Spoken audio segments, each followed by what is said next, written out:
illegals registered to vote in this election, and do they actually vote?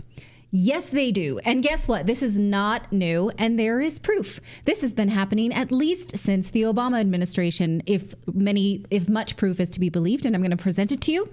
You're going to decide if you believe it. Of course, this is happening in every state, but it is a major concern in swing states, as Elon Musk pointed out this weekend, that there are triple digits increases of illegals in swing states over the past 4 years. Now, these are the states where the electoral votes are the most hotly contested right now. So interesting, right? That they would have this upswing in voters who would be new, who may be more democratically leaning. Of course, it is illegal to vote as a non-citizens, but many states say that they have proof that thousands of registered voters are non-citizens, and many of them don't even know that they've done it. In fact, many of them are self-identified as non-citizens. The state sees that, and the federal government is saying, you're going to leave those people alone. You cannot go and purge them. So think about it.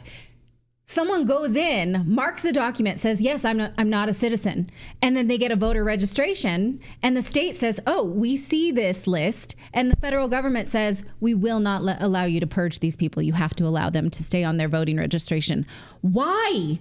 The federal government now is suing these states that try to clean up their voter registration. Why are they doing this? Now, the media is framing this as voter removal, or they're calling it voter purges. Well, this is not new. Many states, such as Florida, require state authorities to maintain accurate voter registration records. Federal law requires the federal government to respond to inquiries from any federal, state, or local government agencies that want to verify any outliers, something they can't. Oh, we don't know about this guy. This guy doesn't seem to be legal. Let's ask the federal government. Well, in Florida, the state compiled a list of people that they could not verify as citizens, sent it to the federal government, and the government responded, sorry, can't help you.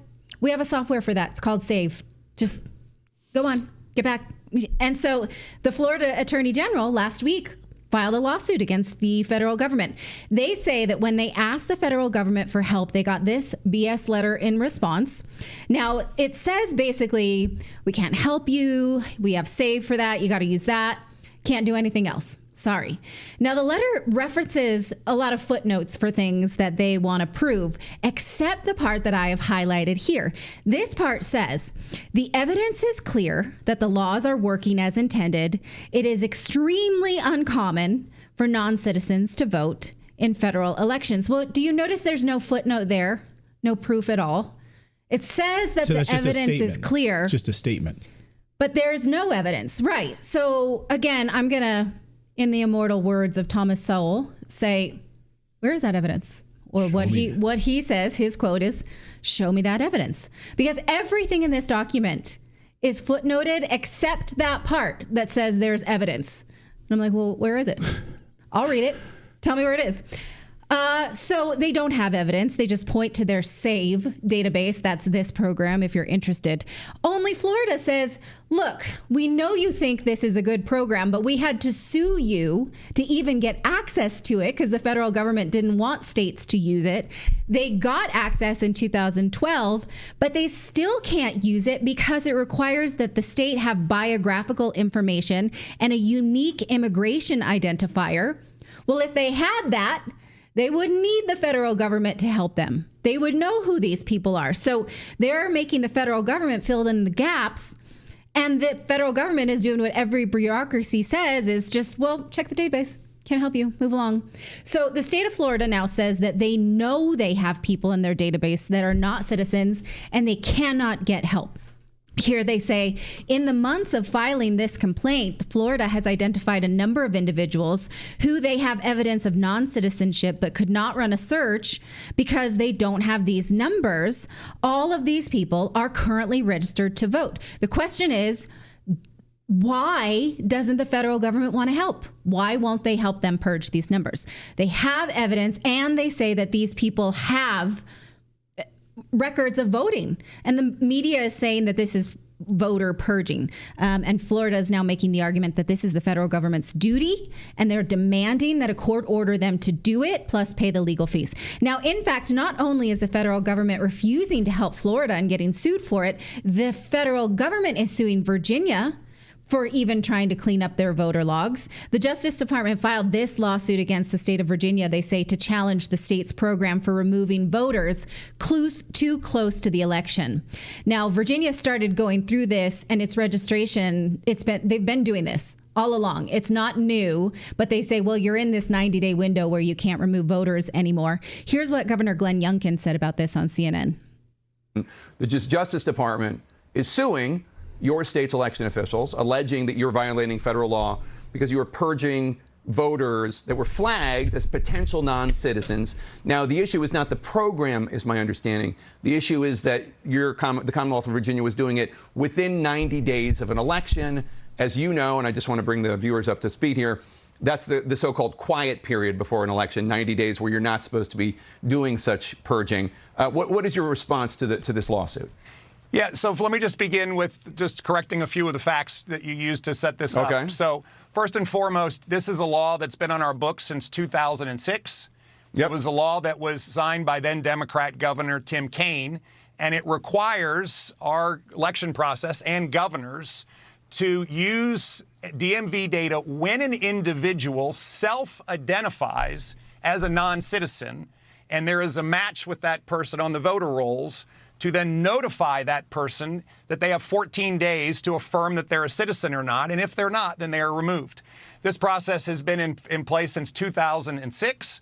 We've just had recent Democrat governors like Terry McAuliffe and Ralph Northam use this exact same process within the 90-day period because it is individualized. An individual starts the process by self-identifying as a non-citizen. And therefore, as governor, I have an obligation, no discretion, to then run the process to notify that person through our registrar that they have 14 days to clear it up. And if they don't clear it up, they're going to be removed from the voter rolls. The big question I have is, given the clarity of the constitutionality of what I just described, both at the federal level and the state level, and laws at the federal level and the state level that not only require me to do this, but are focused on the fact that these are individual steps that start with someone identifying as a non-citizen, why is it that anyone could argue that a process that removes non-citizens off of our voter rolls is anything else other than common sense and constitutional? And that's my frustration with this whole process, which is it started 25 days before a presidential election. They could have started it a long time ago. We would have sorted this out because I firmly believe they are wrong. But this seems far more political than otherwise, simply because of the fact this has been going on since 2006, according to law, and they chose 25 days before an election in Virginia in order to assert something which really is inconsistent with the process that we're doing. So, I mean, consider that. The governor has a list of people who have self-identified as illegals, and the Justice Department says, you got to leave that. You got to leave that alone. You can't do anything about it, and we're going to sue you now, even though they've had the protocol of this law since Tim Kaine was governor. So how is this happening? Is this, I dare say, weaponization of the Justice Department in order to interfere with an election? Maybe. He goes on to say that there are 6,300 people who fit this bill in his state, and they can contest this. If they are, in fact, legal voters, and this was a mistake, they can either contest it or they can show up with proper ID and vote on the day of the election because their laws allow it. So what are Democrats so worried about? Fill in the blanks, right? Obviously. In Texas, the media is also accusing the state of purging voters. But if you look at the governor's own account of who was removed, the numbers are quite similar. 6,500 non-citizens, 6,000 with a felony conviction. Well, what do Democrats want to do? Just leave them there? That's not what the laws are. Over 457,000 deceased people. Shouldn't we just be able to get dead people off the list. That seems like that would be okay. Voters who requested to be taken off. Now, the governor also says that of these 6,500 potential non-citizens, 1,930 have records of voting, meaning almost 2,000 of them have voted as illegals before. So when the federal government says it's extremely rare, I don't think 2,000 people who are illegally voting as non-citizens in Texas is extremely rare.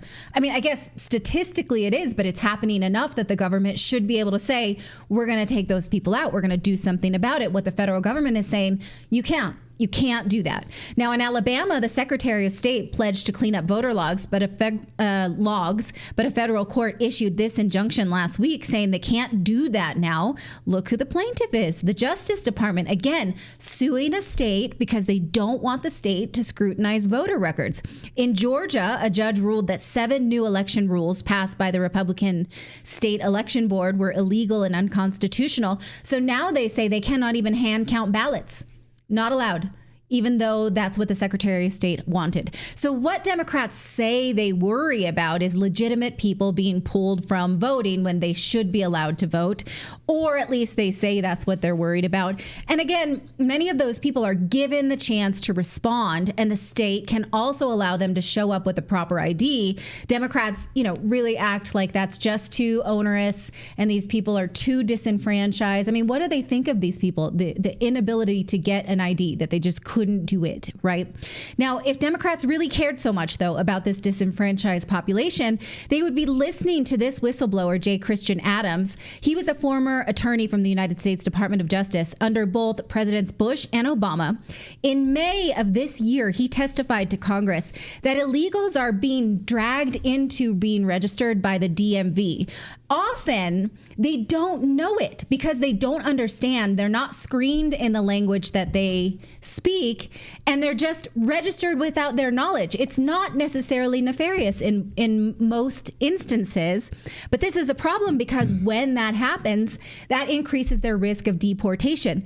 Do we care about that? No. Now listen to what he has to say because it's fascinating. It's a bit long, but it's worth it. It's about 4 minutes, and I want us to hear this because this proves Democrats don't give a shit about these people and actually endangering them. They just want them on their logs. It's a numbers game. Listen. In this polarized atmosphere, it would be wonderful if we could agree on a few basic facts. Non-citizens are, in fact, getting onto American voter rolls, and some of them are voting. The data show that most often non-citizens are getting on the rolls through the motor voter process or third-party registration drives. Ignoring this problem ignores the harmful impacts to both our elections, but also to the aliens who are caught in the system breakdown. Because they have registered to vote, often at the behest of third parties or bureaucrats, these well-meaning green card holders face deportation. When a foreigner registers to vote in the motor voter system, as undeniably happened by the thousands in Pennsylvania, every American should be concerned. Once upon a time, fixing this problem would have been a bipartisan priority. We've identified 4 core elements that lead to foreigners registering and voting. Number 1, a faulty motor voter system facilitates alien registration and then voting. We discovered this most dramatically in Pennsylvania in 2017, where every PennDOT customer was offered voter registration for an estimated 2 decades, regardless of citizenship. Even worse, foreign language customers were screened in different written languages than the ones they speak, that increased the number of foreign voter registrations. Element 2, when states do not or are prevented from investigating prior claims of non-citizenship, foreign nationals fill the rolls. In previous years, states like Florida and Texas have been disrupted by the courts from trying to study indications of foreign citizenship among existing registrants. Element 3, when election officials do not carefully review forms, foreigners get registered. The federal form that Congress approved 30 years ago requires an attestation of U.S. citizenship via a checkbox. After 30 years of motor voter, we can conclusively say the checkbox honor system has failed. Unfortunately, my organization has found in California, Florida, Texas, Virginia, Pennsylvania, New Jersey, and other states where applicants actually admitted on the registration form they weren't U.S. citizens and still got registered to vote.